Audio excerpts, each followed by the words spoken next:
একটা এক্সাম্পল করি। If sine theta is equal two 12/13 and theta lies on the second quadrant,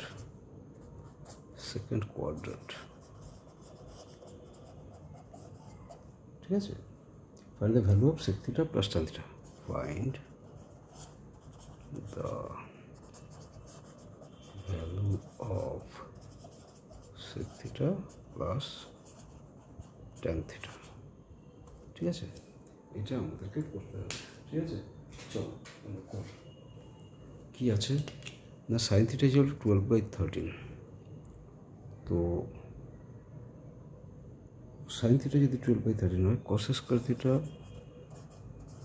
is equal two 1 minus sine square theta is equal two 1 minus 144 12 square 144/169 13 square is equal two 169 minus 144/169 is equal to 25/169. cos square theta is equal to this. Okay, তাহলে cos theta is equal to কি?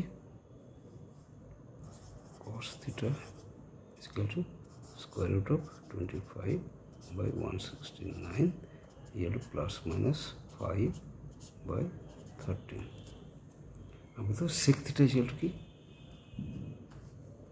তাহলে sec theta is equal to কি? Plus minus 13 1 by cos theta 13/5.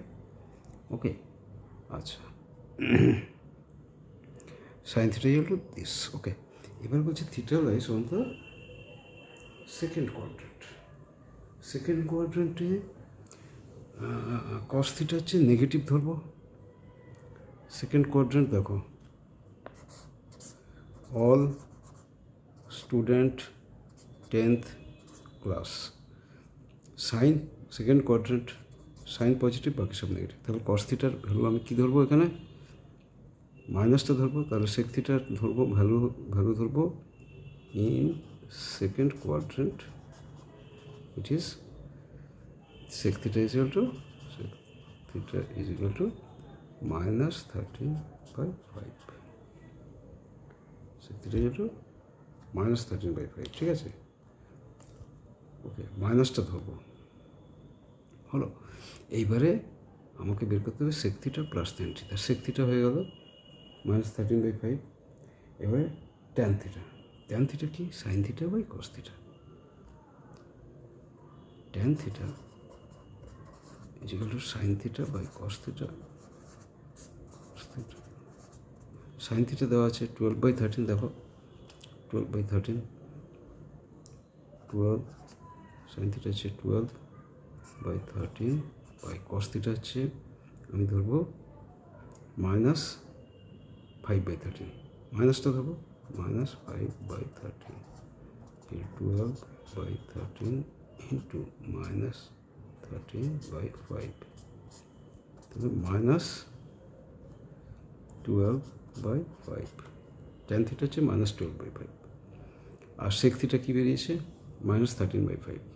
ওকে, তাহলে আমরা কি sec theta আমাদেরকে বের করতে হবে sec theta plus tan theta.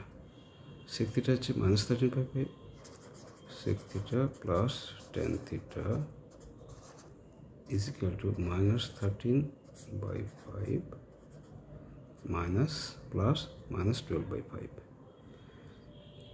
minus 12/5 is equal to 5 minus 13 minus 12 minus 25/5 equal to minus 5.